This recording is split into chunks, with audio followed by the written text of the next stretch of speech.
Mi hijo estaba en su lecho de muerte mientras mi esposa y yo nos preparábamos para separarnos, y mi suegra, una adicta, seguía ocultando su pasado violento. Mi hijo estaba en su lecho de muerte y nos estábamos despidiendo mientras mi suegra narcisista jugaba con su iPad, lo que me llevó a perder la calma. Me dijeron que lo publicara aquí, ya que este es un subforo más adecuado para mi historia. Necesitaba contar lo que me pasó, obtener una opinión imparcial, desahogarme y sacármelo del pecho. Estoy usando una cuenta alternativa, así que prefiero seguir siendo anónimo. Advertencia: esto es largo, ya que soy una persona muy detallista. Esto es solo un problema dentro de un año muy difícil, ya que hay mucho más. Para empezar, mi hijo está muerto. Mi pequeño tenía 13 meses, un pilar de salud. Lo adorábamos y lo cuidábamos con todo lo que teníamos. Estaba perfecto el martes y murió el miércoles, 7 días después. Esta es toda otra historia por sí sola, y todavía me duele pensar en ello. Es una pesadilla recurrente de la que no me puedo despertar. Me llevaba lo suficientemente bien con mis suegros, pero mi suegra siempre ha sido alguien difícil de tratar. Actúa de manera inmadura y errática, como si el mundo girara a su alrededor y todo lo demás fuera secundario. Mi esposa me contó que su mamá solía ser alcohólica, y sinceramente, muchas cosas empezaron a tener sentido después de eso. A medida que ganaba más confianza en mi relación con mi esposa, le dije en algún momento: creo que tu mamá podría tener daño cerebral por alcohol. No lo dije para ofender, lo dije porque de verdad lo creía. La forma en que se comportaba, la falta de filtro, el egoísmo extremo, todo apuntaba a que algo no estaba bien con ella. Aquí es donde necesito ayuda. Mi hijo necesitaba una cirugía de emergencia. Por razones inexplicables, su cerebro estaba hinchándose peligrosamente. No sabían por qué. No había signos previos, nada que indicara que esto pudiera pasar. Todo fue de golpe. Para evitar que la presión lo matara, tuvieron que quitarle parte del cráneo y darle una oportunidad. Lo más aterrador de todo fue la rapidez con la que todo ocurrió. Un día estaba jugando y riendo, al siguiente, luchando por su vida. Llamé a mis padres y en menos de una hora estaban allí. Ellos sabían lo que esto significaba. Mis suegros, que vivían aún más cerca, tardaron más, mucho más. Y cuando finalmente aparecieron, casi parecía que lo hacían por obligación. Estuvieron ahí un rato y luego se fueron. Así de simple. Mientras tanto, mis padres no se movieron de la sala de espera. Se quedaron ahí, sin cambiarse de ropa, sin traer nada consigo, durmiendo en los incómodos sofás del hospital porque no querían dejarnos solos. Querían estar ahí para nosotros y para su nieto. Pero mis suegros, no. Ellos se fueron a casa, a dormir en sus propias camas, a seguir con sus vidas como si nada. Mi hijo superó esa primera cirugía, y por un momento pensamos que podría haber esperanza. Pero no fue así. Falleció un día después del Día de la Madre. No puedo explicar lo que se siente perder un hijo. No hay palabras. No hay forma de describir ese vacío, ese dolor insoportable. Mis padres nunca se alejaron de nuestro lado. Se quedaron con nosotros en todo momento. Nos abrazaban cuando nos derrumbábamos. Trataban de hacer lo poco que podían para aliviar nuestra angustia. Mis suegros, por otro lado, no aparecieron hasta que fue el momento de decir adiós. Ni siquiera intentaron fingir que les importaba. Cuando finalmente llegaron, mi suegra apareció con pantalones cortos de pijama y una camiseta tan pequeña que ni siquiera cubría su cuerpo. No sé si no tenía la decencia de vestirse apropiadamente o simplemente no le importaba. Pero lo peor no fue eso. Lo peor fue cuando se puso a hacer preguntas absurdas a la enfermera, como si estuviera en un episodio de una serie criminal. ¿Alguna vez han tratado homicidios aquí?, preguntó como si fuera lo más normal del mundo, mientras mi esposa y yo estábamos despidiéndonos de nuestro hijo. Luego, mientras mi esposa sostenía a nuestro pequeño por última vez bajo las estrellas, porque estar afuera era su lugar favorito en el mundo, mi suegra nos pidió que nos apuráramos. No me lo podía creer. No en ese momento. No mientras mi hijo estaba muriendo en los brazos de su madre. Le dije con la voz más calmada que pude reunir: lárgate. No quería verla más. No quería su energía en ese momento. Ella, por supuesto, interpretó mis palabras como le dio la gana y simplemente entró al hospital. Y luego, cuando finalmente desconectaron las máquinas, cuando lo vi tomar su último aliento, cuando el color de su piel comenzó a cambiar mientras nos despedíamos, ¿qué hizo ella? Decidió que era el momento perfecto para ponerse a limpiar la habitación del hospital, como si estuviera haciendo un favor. Y lo peor es que en su limpieza empezó a tirar nuestros documentos importantes. Documentos del trabajador social para el apoyo del duelo, información de contacto de terapeutas, todo. Si no fuera porque mi mamá la vio a tiempo y la detuvo, lo habría tirado todo a la basura. Le grité que parara, pero ni siquiera parecía registrar lo que estaba haciendo, como si la única persona que importara en ese momento fuera ella. Mientras tanto, mi suegro y mi cuñada simplemente estaban ahí, sentados en una esquina, con caras de fastidio, como si estuvieran aburridos, como si todo esto fuera una inconveniencia para ellos. Cuando mi esposa finalmente pudo levantarse del suelo, llorando, preguntó entre lágrimas: ¿dónde está mi mamá? Necesito un abrazo. Pero su mamá ya se había ido. Desapareció en el segundo en que pudo, y no la vimos ni hablamos con ella durante 2 días. No podíamos soportar el dolor del duelo, pero sabía que tenía que hacer algo, así que decidí aclarar las cosas e invité solo a mi suegro a almorzar. Pensé que tal vez podría razonar con él, que podría entendernos aunque fuera un poco. Llegó y se puso a hacer charla trivial, como si nada hubiera pasado, y cuando se levantó para irse sin siquiera haber comido, le dije: ¿y el almuerzo? Solo respondió que necesitaba irse a casa. Le dije que esperara. que teníamos que hablar de algunas cosas. Le explicamos lo heridos que estábamos por el comportamiento de mi suegra, que no podíamos creer lo que había hecho, y él solo se encogió de hombros. Dijo que ella simplemente no lo llevaba bien, como si eso justificara todo. Le dijimos que haríamos lo posible por entender, pero que mientras ordenábamos nuestros sentimientos, por favor, le pidiera que no nos molestara. También, si ella estaba luchando, tenía la opción de no ir a la visita de condolencia de nuestro hijo. Lo habríamos entendido perfectamente. Ninguno de nosotros estaba en un estado de ánimo para juzgar cómo los demás procesaban el dolor. Pero su respuesta fue otra historia completamente distinta. En lugar de decir simplemente que no podía manejarlo o que prefería no ir, soltó: bueno, supongo que me iré a casa a suicidarme. Me quedé en shock. ¿Cómo se suponía que debíamos responder a eso? No era el momento ni el lugar para ese tipo de comentarios, pero además, ¿cómo diablos pasas de quejarte a lanzar una bomba así? No tengo idea de lo que le dijo a mi suegra después de eso. Lo siguiente que sabemos es que nos llama y con ese tono pasivo-agresivo tan suyo dice: escuché que están molestos conmigo. Que jodidamente mal, antes de que pudiéramos siquiera responder dice: no estaré en la visita. Clic. Cuelga. Sentí que mi sangre hervía. En ese momento ya estaba emocionalmente agotado, pero esto fue la gota que derramó el vaso. Acabábamos de perder a nuestro hijo, y ahora teníamos que lidiar con esta mierda. Sentí que había fallado como padre. No iba a fallar también como esposo. Agarré el teléfono y la llamé de inmediato. No estaba en el ánimo de ser amable. Le dije exactamente lo que pensaba, que su comportamiento era inaceptable, que mi esposa estaba sufriendo, y que lo último que necesitaba era esta mierda. Su respuesta fue predecible y completamente frustrante. No voy a hablar contigo si vas a usar ese lenguaje. Me hervía la sangre. Que te jodan, le solté. No tienes derecho a maldecir a mi esposa, que está de luto, y luego ponerte en un pedestal moral como si fueras mejor que nosotros. Cuelga otra vez. Pero no terminó ahí. Inmediatamente llamó a mi esposa, que en todo este tiempo no había dicho ni hecho absolutamente nada. ¿Y qué hizo? La llamó perra y colgó. Así, sin más. Entonces comenzó, llamadas cada 2 segundos. Luego los mensajes. Después empezó a amenazar, rogando que no llamáramos a la policía. Al final, mi suegro le quitó el teléfono y todo se detuvo. Pero el daño ya estaba hecho. Ningún miembro de la familia de mi esposa nos apoyó. No asistieron a la visita, ni a ninguno de los eventos previos. Nada. Mi suegro apareció tarde en la visita de mi esposa, y para ser completamente honesto, apenas lo conozco. No son una familia cercana, nunca lo fueron. Cuando finalmente tuve la oportunidad de hablar con una de las tías de mi esposa, le pregunté cuál era su perspectiva sobre mi suegra. Lo que me contó me dejó atónito. Resulta que tuvieron una pelea hace más de 20 años. ¿La razón? Algo tan ridículo como una fiesta de pijamas cancelada porque su hija no quería ir. Y la respuesta de mi suegra fue decirle: espero que mueras. Así, sin más. ¿El resultado? La familia de mi esposa desapareció del mapa durante 3 años. Nadie sabía dónde estaban. Ni siquiera su familia extendida. Después hablamos con la abuela de mi esposa. Nos contó algo aún peor. Mi suegra había sido diagnosticada con trastorno bipolar hace años. Y no solo eso, sino que tenía un historial de comportamiento violento. En una ocasión llegó al punto de golpear a la abuela con la puerta de un auto, repetidamente. Todo empezaba a encajar. La abuela nos dijo que habían perdido contacto con mi esposa y sus padres durante esos 3 años. Ahora entendía por qué. Nos confesó que siempre había tenido miedo de que mi suegra fuera violenta con mi esposa. Y ahí fue cuando mi esposa rompió en llanto. Entre sollozos, nos contó algo que nunca había dicho antes. Su madre la había golpeado repetidamente cuando estaba borracha. Todo el rompecabezas estaba finalmente armado. Mi suegra no solo estaba mentalmente enferma, sino que mi suegro lo sabía y lo había ocultado. Sabía lo inestable que era. Y aún así, la llevó al hospital, la puso en medio de una situación en la que podría estallar. No manejó nada bien la situación, y en lugar de ser honesto con todos, nos mantuvo en la oscuridad. Después de todo esto, mi esposa le pidió, de la manera más respetuosa posible, que tomaran un tiempo sin comunicarse. Fue bajo el consejo de su terapeuta, porque en este momento necesitaba sanar. Su familia estaba causando más daño del que estaba dispuesta a soportar. Pasaron unos meses de silencio total, hasta que finalmente escuchamos de él nuevamente. Y cuando digo escuchar de él, me refiero a un correo electrónico frío y calculado. Lo copié y pegué tal cual. Espero que estén bien. Siempre los tengo en mis pensamientos. Estoy escribiendo este correo porque realmente necesitamos su ayuda con mamá. Ella ha estado en la sala psiquiátrica del hospital 2 veces, una vez por 6 días y luego por más de 2 semanas. El origen de este problema fue su reacción a la muerte de su nieto, y cómo se trató su reacción. Como dice su terapeuta, cada persona reacciona a la muerte de manera diferente y no todos los duelos son iguales. Creo que sería más saludable si ustedes dos pudieran superar esto y comenzar un proceso de sanación. Actualmente, mamá está volviendo a su estado muy depresivo, provocado por 2 cosas: la ausencia de su nieto y la ausencia de su hija mayor. Ella dijo esto a su terapeuta en su última sesión. Estoy seguro de que mamá los extraña y piensa en ustedes a menudo, pero está nerviosa de acercarse porque puede que no estén listos para esto.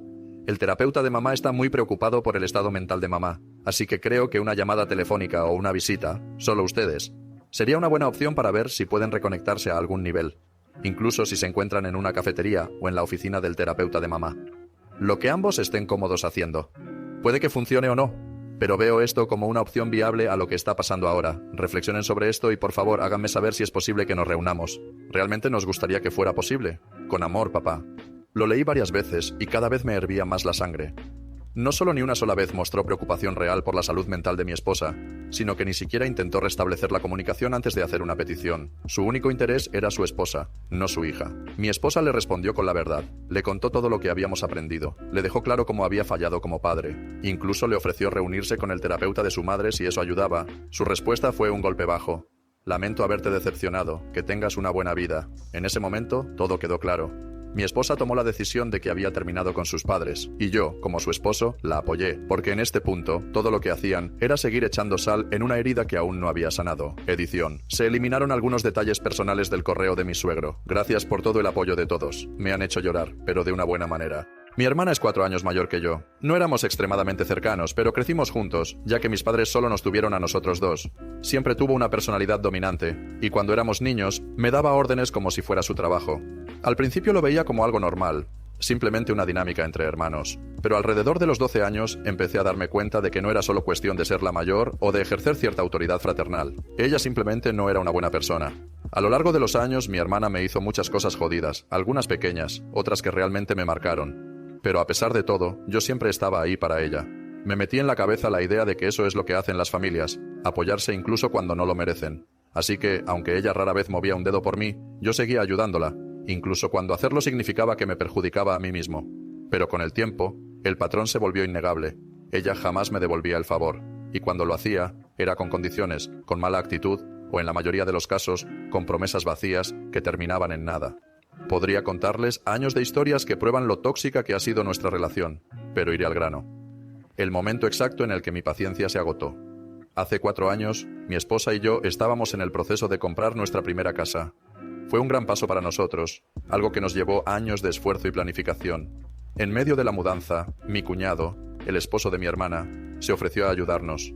Tenía su propio camión, que usaba para su negocio, y aunque estaba enfermo de los pulmones y no podía levantar muebles ni cajas pesadas, dijo que al menos podíamos usar su vehículo para transportar nuestras cosas. En ese momento me pareció un gesto generoso, pero como siempre, mi hermana tenía que arruinarlo. Apenas 2 días antes de la mudanza, me llama para decirme que había cambiado de opinión. Que no quería que usáramos el camión porque no quería que se desgastara, como si unos kilómetros más fueran a hacerle un daño irreversible. Para ese punto ya estaba acostumbrado a este tipo de mierdas por parte de ella, pero eso no significaba que no me enojara. Estaba estresado y furioso porque otra vez me estaba jugando la misma carta, ofrecer ayuda, y luego retractarse a último momento, sin importarle cómo me afectaba. Sin embargo, respiré hondo y decidí mantener la calma. Ella insistió en que no podían ayudarme porque su esposo estaba demasiado enfermo y su enfermera iba a llegar el mismo día de la mudanza. Para compensarlo, me ofreció pagar un camión de mudanzas si yo me encargaba de reservarlo. Me pareció un trato justo. Hice la reservación y la llamé de vuelta para avisarle. Y aquí es donde la cosa se puso surrealista. Me empezó a gritar. Me dijo que tenía que haber reservado el camión a su nombre para que pudiera deducirlo de los impuestos. Estaba cansado, harto y con demasiadas cosas en la cabeza como para discutir. Así que acepté. Lo reservé a su nombre, tomé su tarjeta y le di las gracias. Pensé que ahí terminaba el asunto, pero no. ¿Y? Dijo de repente. ¿Y qué? Le respondí, sin entender. ¿No vas a pedirme que te ayude a mudarte? Juro que en ese momento mi cerebro hizo cortocircuito. Pasé meses escuchándola decirme que no podía ayudar, insistiendo en que no había forma de que pudiera estar presente ese día, y ahora... ¿Me recriminaba por no pedírselo? Respiré hondo. No, le dije. Y fue como si le hubiera dicho que su existencia entera no valía nada. Se volvió loca. Empezó a gritarme, acusándome de ser un aprovechado, de solo llamarla cuando necesitaba dinero. Fue ahí donde todo se quebró dentro de mí. ¿Sabes qué? Si piensas tan poco de mí, olvídalo. Reservé el camión con mi tarjeta. Colgué y no volví a hablarle en 2 años. Lo que me hizo retomar contacto con ella fue que su esposo se estaba muriendo. Decidí que, por más mierdas que me hubiera hecho, nadie merece estar solo en un momento así. La contacté y le pregunté si necesitaba algo. Me pidió que visitara a su esposo en el hospital, así que lo hice, cada semana, hasta que lo trasladaron más lejos, y las visitas se volvieron llamadas telefónicas. Murió esperando un trasplante de pulmón. El día que mi madre me llamó con la noticia, le dije que iría a la casa de mi hermana de inmediato. Puede que no seas bienvenido allí, me advirtió. No me importa, la familia es la familia. Lo que siguió fue un periodo extraño de tregua. 6 meses después, nació mi hijo. Mi vida se volvió un torbellino entre aprender a ser padre y lidiar con un trabajo estresante. Aún así, me aseguré de estar ahí para mi hermana en los momentos difíciles. Pero ella apenas hizo el mínimo esfuerzo por estar en la vida de mi hijo. Lo que más me desconcertó fue que, al principio, parecía genuinamente emocionada por su nacimiento. Decía que él era como un rayo de luz en su vida, pero sus acciones no coincidían con sus palabras. Hacía viajes regulares a mi ciudad y, en lugar de visitarnos, se emborrachaba en un bar que estaba literalmente en la esquina de mi casa. Ni siquiera pasaba a saludar. Luego empezaron a surgir los rumores. Primero supe que se había acostado con un tipo, lo cual, lo apoyé. Le dije que hiciera lo que la hiciera feliz. Pero luego me enteré de que el tipo era el jefe de nuestra madre. Y luego me enteré de que estaba teniendo una relación con un narcotraficante. A medida que el tiempo pasaba, todo se volvió más caótico. La relación con mi familia se volvió insoportable. Luego, mi hijo murió. Mi hermana hizo un esfuerzo cuando él estaba en el hospital, pero en cuanto falleció, desapareció. Ignoró completamente la celebración de su vida sin dar explicaciones. Aún así, reuní fuerzas y asistí a la graduación de su hijo. Ella se negó a sentarse con nosotros o incluso a hablarnos. Fue la última vez que intenté. El mes pasado, me mandó un mensaje diciendo que me estaba dando espacio. Su forma de decir que me estaba ignorando. Le dije que me había decepcionado, que había sido despectiva y egoísta. La mandé al carajo y la bloqueé. Esta vez es definitivo. Resulta que ahora está embarazada del narcotraficante y le puso el nombre de su difunto esposo. Intenté contactar a mi sobrino cuando pensé que era seguro, pero como su madre suele revisar sus mensajes, tenía que ser cuidadoso. Le dije que lo quería, que siempre tendría mi apoyo y que mi puerta estaría abierta para él, porque sé que lo necesitará. Mi madre me dijo que la semana pasada, mi sobrino le dijo a mi hermana que se largara. No piensen que es un malcriado. No lo es un chico con valores que ha soportado más de lo que le tocaba y, como todos nosotros, ya tuvo suficiente de ella. Ha pasado bastante tiempo desde mi última publicación y he estado reflexionando mucho sobre lo sucedido. Pensé que valdría la pena compartir una actualización con nueva información y algunos detalles que en su momento omití, ya sea porque no tenía la claridad mental para escribirlos o porque simplemente no me parecía relevante en aquel entonces. Pero ahora, mirando hacia atrás, todo parece formar parte de la misma historia. Desde que publiqué por última vez no hemos recibido ningún tipo de contacto por parte de la familia de mi esposa. Ni una llamada, ni un mensaje, ni siquiera una indirecta a través de algún tercero. La última comunicación que tuvimos con ellos fue ese correo electrónico, y desde entonces, silencio total. Y la verdad, estamos bien con eso. Pasamos la Navidad con la tía de mi esposa, una de las pocas personas de su familia con la que aún tenemos una relación. Fue una reunión tranquila, sin tensión, sin preguntas incómodas. Bueno, casi. En un momento, ella nos preguntó si queríamos saber algo sobre la familia de mi esposa. Creo que lo hizo con la mejor intención, pero no tardamos ni un segundo en responderle que no. Simplemente no nos importa. No queremos saber qué están haciendo, cómo están, si han preguntado por nosotros o no. Esa parte de nuestras vidas está cerrada, y aunque suene duro, así es como debe ser. El duelo es algo con lo que lidiamos todos los días. No hay un solo momento en el que no sintamos el peso de nuestra pérdida. Y lo hacemos sin ningún tipo de apoyo familiar, porque mis padres viven lejos y la familia de mi esposa, bueno, ya sabemos cómo es. El año pasado fue un infierno, literalmente. Siento que toqué fondo de todas las formas posibles. Perdí mi trabajo mientras estaba de licencia por duelo, porque al estar contratado bajo un contrato temporal, no había ninguna ley que me protegiera. No tenía derecho a indemnización, seguro de desempleo apenas cubría lo básico, y para ser completamente honesto, no tenía ni la energía ni la fuerza mental para pelear por algo mejor. Estaba agotado, derrotado. Hubo momentos en los que realmente pensé que no valía la pena seguir adelante. Intenté quitarme la vida 2 veces. No voy a entrar en detalles, pero llegué a un punto en el que sentía que había fallado como padre, y luego fallé de nuevo como esposo y como hombre. El dolor, la culpa, la desesperanza, todo se acumuló hasta que ya no podía soportarlo más. Pero de alguna manera, seguí aquí. Mi esposa, aunque estaba pasando por su propio dolor, me ayudó a ver que necesitaba ayuda. Finalmente, después de mucho negarlo, fui a ver a un psiquiatra. Ahora estoy tomando antidepresivos y, aunque no voy a decir que todo está bien, al menos ya no siento que me estoy ahogando todos los días. También decidí empezar terapia de duelo con un nuevo consejero esta semana. Siento que es algo que debía haber hecho desde el principio, pero mejor tarde que nunca. Además, he comenzado a buscar un nuevo trabajo, lo cual es un gran paso para mí. Hasta hace poco, la sola idea de volver a trabajar me generaba una ansiedad paralizante. Pero ahora, finalmente siento que estoy listo para intentarlo otra vez. Y luego, en medio de todo este caos emocional, pasó algo que, de alguna manera, nos dio un poco de luz. Mi esposa dio a luz recientemente a una niña. Ahora tengo una hija. No puedo describir lo que sentí al verla por primera vez. Fue como si una pequeña parte de mí, la que estaba rota, se reparara un poco. Pero al mismo tiempo, fue un momento agridulce. Volver a ser padre después de todo lo que hemos pasado es complicado. Es hermoso y aterrador al mismo tiempo. Decidimos mantener el embarazo en secreto. Solo unas 10 personas lo supieron, personas en quienes confiábamos completamente. Porque la verdad es que, después de perder a nuestro primer hijo, la idea de anunciar otro embarazo nos llenaba de miedo. Cualquier cosa podía salir mal. No queríamos enfrentar preguntas, ni felicitaciones, ni la posibilidad de tener que volver a dar malas noticias si algo salía mal otra vez. Y al final, nos dimos cuenta de algo interesante. Las pocas personas a las que les contamos fueron las mismas que, sin importar nada, venían a vernos, a asegurarse de que estábamos bien. Por supuesto, esconder un embarazo no es fácil. No puedes ocultarlo para siempre, sobre todo cuando la gente te ve en persona. Pero hicimos lo mejor que pudimos. Todo esto me lleva a mi hermana. Como habíamos dejado de hablar hace tiempo, naturalmente, ella no tenía idea del embarazo. No sé si en algún momento se preguntó por qué nos alejamos tanto, pero tampoco me importa. El día en que nació mi hija, le conté a mi sobrino sobre ella. Lo quiero demasiado como para hacer que se sienta excluido de algo tan importante en mi vida. Supongo que le contó a su madre porque unas horas después ella estaba furiosa. Honestamente, no tengo idea de por qué. Lo único que se me ocurre es que es una narcisista que no soporta no ser el centro de atención. Su reacción fue exagerada, incluso para ella. No solo me llamó a gritos, sino que también llamó a nuestros padres para regañarlos, como si ellos tuvieran algo que ver con esto. Como si hubiera sido su responsabilidad informarle de algo que sinceramente no le incumbe. Pero eso no fue todo. Su novio, que por cierto es un traficante de drogas, me envió un mensaje atacándome, diciéndome lo terribles que somos mis padres y yo. Mi respuesta fue simple: mi hijo está muerto. Mi hija acaba de nacer. ¿Este es el hombre que quieres ser hoy? Su brillante respuesta fue llamarme retrasado. Le dije que no perdiera su clase y lo bloqueé sin pensarlo 2 veces. Lo más absurdo de todo esto es que mi hermana también tuvo un bebé el año pasado y nunca me lo dijo. Me enteré por otras personas, así que, ¿por qué la doble moral? ¿Por qué ella tiene derecho a guardar secretos, pero yo no? No lo entiendo y honestamente ya ni me importa intentarlo. Durante la primera semana de vida de mi hija, mi hermana se dedicó a llamar a todos los conocidos que aún le dirigen la palabra, exigiéndoles saber si sabían sobre nuestro embarazo.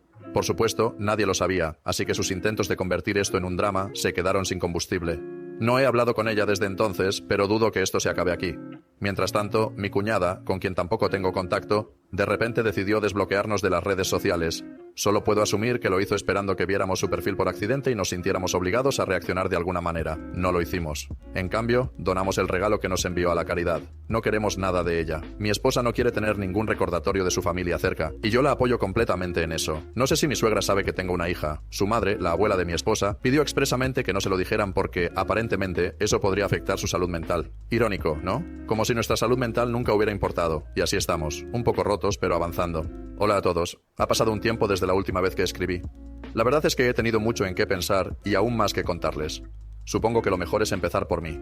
Desde mi última publicación he estado bajo el cuidado de un consejero y un psiquiatra. No voy a mentir, al principio fue difícil. Había días en los que sentía que nada de esto valía la pena, que no había luz al final del túnel. Pero poco a poco las sesiones empezaron a ayudarme. Parece que finalmente he encontrado una combinación de medicamentos que realmente funciona para mi depresión y ansiedad. Ha sido un proceso largo, pero últimamente me he sentido mucho mejor. Algo que honestamente pensé que nunca volvería a experimentar.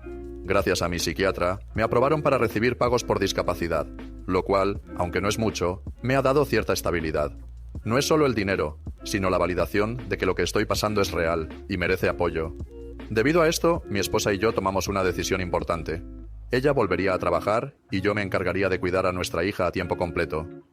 Desde septiembre he sido padre a tiempo completo, algo que nunca pensé que haría, pero honestamente ha sido lo mejor para todos. Ha sido un desafío, pero también una bendición. Mi hija ya es más grande de lo que era mi hijo cuando falleció, lo que trae consigo una mezcla de emociones difíciles de procesar. En cuanto a la familia de mi esposa, seguimos sin contacto con mi suegra y con su familia inmediata, lo cual ha sido la mejor decisión para nuestra paz mental. Sin embargo, la tía de mi esposa ha sido una de las pocas personas que nos ha brindado apoyo genuino. Nunca pensé que llegaría a este punto, pero con el tiempo me he vuelto mucho más consciente de la toxicidad en la relación de mi esposa con su familia. Gracias a muchos de ustedes, he logrado abrir los ojos a lo que siempre estuvo ahí, pero no quería ver. No hay otra forma de decirlo. Mi esposa definitivamente tiene trastorno de personalidad narcisista. Aceptarlo ha sido difícil, pero liberador. Me ha ayudado a entender muchas cosas que antes me parecían inexplicables. Luego está mi hermana, otra pieza del rompecabezas que finalmente encaja, aunque de la peor manera posible. He llegado a la conclusión de que ella simplemente no es capaz de amarme de la manera en que debería. Sigue con el narcotraficante y ahora están comprometidos, lo cual honestamente me deja sin palabras. Mi sobrino mayor, que ya tiene casi 16 años, ha encontrado la forma de evadir esa casa todo lo que puede. Consiguió un trabajo de tiempo completo y está en el equipo de baloncesto de su escuela. Básicamente cualquier excusa es buena para no estar en casa, y no lo culpo en absoluto. Pero lo peor de todo es lo que le han estado haciendo a mi sobrina de 13 años. Me parte el alma decir esto, pero la han estado abusando física y verbalmente de manera constante. No son simples gritos o castigos severos. La han pateado, la han abofeteado, han llegado al punto de atarla y amordazarla con cinta adhesiva, como si fuera algún tipo de castigo merecido. Y todo esto porque, según ellos, se junta demasiado con chicos. La razón detrás de esto es simplemente ridícula. Mi sobrina no tiene malas intenciones ni hace nada malo. Simplemente prefiere la compañía de los chicos porque es más inmadura que las niñas de su edad y no le interesa el chisme o los dramas adolescentes. Prefiere jugar al fútbol y al escondite en lugar de preocuparse por cosas superficiales. Todo esto se salió aún más de control cuando mi sobrina conoció a un chico libanés en un evento de la iglesia. Se llevaron bien, se hicieron amigos, algo completamente normal. Pero mi hermana encontró una foto de ellos juntos en redes sociales y perdió la cabeza. Lo que pasó después fue como ver a una persona completamente diferente. Comenzó un discurso racista diciendo cosas como que los musulmanes solo quieren secuestrar a niñas rubias y llevárselas al Líbano. Fue una locura. Lo más irónico es que se conocieron en una iglesia cristiana, así que toda su lógica se desmorona por completo. Además, nosotros no crecimos en un hogar racista, así que no sé de dónde sacó toda esta mierda. Mi sobrina cree que fue el narcotraficante quien llevó ese odio a su casa, y sinceramente tiene sentido. Lo que hace que todo sea aún más absurdo es que él mismo es birracial, alemán y japonés. Y aún así, está ahí adoctrinando a mi hermana con ideas racistas. El resultado de todo esto fue que le prohibieron a mi sobrina ver a su amigo solo porque tiene la piel más oscura. No porque haya hecho algo malo, no porque sea una mala influencia, sino por puro racismo. Un día, sin embargo, se encontraron en un centro comercial. Mi hermana y el narcotraficante se enteraron y explotaron de furia. El narcotraficante terminó arrestado porque, en medio de su ataque de ira, hizo algo que prefiero no detallar aquí. Lo dejaron en libertad mientras espera juicio, pero en lugar de asumir responsabilidad, le echó la culpa de todo a mi sobrina, y entonces, el abuso en casa se intensificó aún más, hasta que todo llegó al punto más bajo posible. Mi hermana le dijo a mi sobrina que ojalá se matara. Esa fue la gota que derramó el vaso. Mi sobrina habló en la escuela, y los servicios infantiles intervinieron, iniciando una investigación. Cuando mi hermana se enteró de que podría perder a sus hijos, no mostró ni un poco de arrepentimiento. En lugar de eso, amenazó a mi sobrina con desheredarla y dejar de amarla si la investigación seguía adelante. Con los cargos del narcotraficante y la intervención de los servicios infantiles, mi sobrina necesitaba un lugar seguro donde quedarse. Mis padres le ofrecieron refugio, y mi hermana, desesperada y sin opciones, aceptó. Ahora mi sobrina está a salvo con ellos, y es la primera vez en mucho tiempo que la veo sonreír de verdad. Mis padres y yo estamos completamente de acuerdo en que ella no puede regresar a esa casa. No hay forma en el mundo de que la dejemos volver a ese ambiente abusivo. La batalla por su custodia apenas comienza, pero estamos listos para pelear por ella. Poco a poco, mi sobrina ha ido compartiendo más detalles sobre lo que ha vivido, cosas que honestamente me revuelven el estómago. Me contó que el narcotraficante se droga, y cuando está en ese estado, se vuelve paranoico. Se pasea por la casa con un machete en la mano, y a veces simplemente lo deja tirado en el sofá, donde su hermanito pequeño podría encontrarlo en cualquier momento. Es el tipo de cosas que te hacen preguntarte cómo demonios alguien puede vivir así. También tuve que preguntarle algo que ya sabía en mi corazón, pero que necesitaba escuchar de su boca. Le pregunté por qué ella y su hermano mayor no estuvieron en la celebración de la vida de mi hijo. Y su respuesta fue la que temía. Mi hermana no los dejó ir. Me lo imaginaba, pero escucharlo en voz alta me rompió por completo. En el momento en que más necesitaba su amor y su apoyo, mi hermana me los arrebató. No sé qué más decir. Solo puedo prometer que seguiré luchando por mi sobrina y actualizándolos cuando tenga más información. Lo siento por haberlos dejado sin noticias durante tanto tiempo. Sé que muchos me han enviado mensajes preguntando qué pasó, pero sinceramente necesitaba alejarme un poco de todo esto. Contar esta historia, incluso después de tanto tiempo, sigue siendo difícil. Es como si cada palabra escrita volviera a abrir heridas que, aunque cicatrizadas en la superficie, aún duelen por dentro. Y aunque el pasado ya está sellado, revivirlo en palabras hace que se sienta más real otra vez. Pero bueno, voy a intentar retomar desde donde lo dejé, especialmente en lo que respecta a mi sobrina. Afortunadamente, y contra todo pronóstico, ella no tuvo que volver con su madre, ni con el tipo con el que estaba saliendo, el mismo que traficaba drogas como si fuera lo más normal del mundo. Mis padres lograron obtener la custodia legal de mi sobrina, y sinceramente, fue un alivio para todos. Lo sorprendente de todo esto es que mi hermana ni siquiera puso resistencia. No movió un dedo para impedirlo. No sé si fue por conveniencia, por desinterés, o simplemente porque en su mente ya había construido una imagen de su propia hija como alguien que no valía la pena. Lo sé, suena horrible, pero conociéndola, no me sorprendería. Creo que en cierto modo quería mantenerla lejos, como si ella fuera un recordatorio constante de sus propios fracasos. Mi sobrino fue un caso diferente. Para empezar, al menos no vivió el mismo tipo de abuso que sufrió mi sobrina. Eso no significa que haya tenido una infancia feliz, pero dentro de todo, su situación fue menos desastrosa. Cuando cumplió la mayoría de edad, se largó. No lo culpo. No había nada para él en esa casa. No sé exactamente qué ha sido de su vida después de eso, pero espero, de verdad, que haya encontrado algo mejor. La situación con la hija del traficante, mi sobrina más pequeña, fue completamente distinta. Desde el principio, mis padres intentaron hacer lo correcto y contactaron con los servicios de protección infantil, pero el sistema no funcionó como esperaban. Cada vez que había una visita de los trabajadores sociales, todo estaba suficientemente bien como para que no hubiera intervención. Es frustrante. Sabíamos que no estaba bien, que ese no era un entorno seguro para una niña, pero la burocracia y la falta de pruebas concretas hicieron que no se pudiera hacer nada en su momento. Sé que suena cruel desear que le quiten un bebé a su madre, pero en este caso era completamente justificable. No había manera de que esa niña creciera bien en ese ambiente. Pero entonces pasó algo inesperado. El tipo, el traficante, terminó siendo arrestado. Lo atraparon por posesión e intento de distribución de drogas.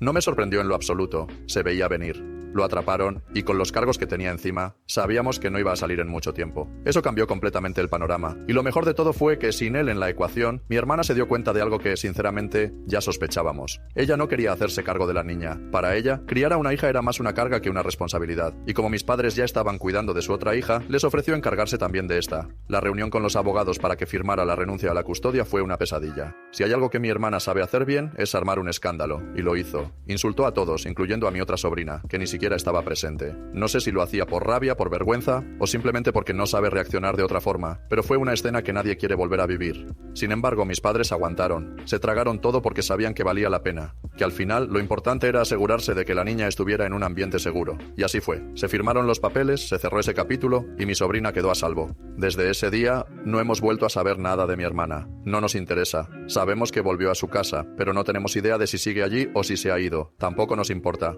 Hay personas que es mejor mantener lejos, y ella es una de ellas. Lo mismo ocurre con mis suegros. Son personas complicadas y, sinceramente, que se hayan mantenido al margen es lo mejor que pudo haber pasado. En cuanto a mi propia vida, seguimos adelante como podemos. Seguimos aprendiendo a vivir con el dolor de haber perdido a un hijo. No, otro hijo no reemplaza al que se fue, ni hace que el dolor desaparezca. Pero al menos nuestra hija nos ha dado algo de consuelo. No sé si tiene sentido decirlo así, pero es la verdad. Nada tiene mucho sentido últimamente, pero intentamos encontrar algo de paz en medio de todo. Esta será mi última actualización. No tenía intención de regresar aquí, pero sentí que debía darle un cierre a esta historia. No quería volver a repasar todos los detalles de mi vida, pero al menos así, todo queda contado hasta el final. Gracias a quienes leyeron, apoyaron y enviaron buenos deseos. De verdad, lo aprecio.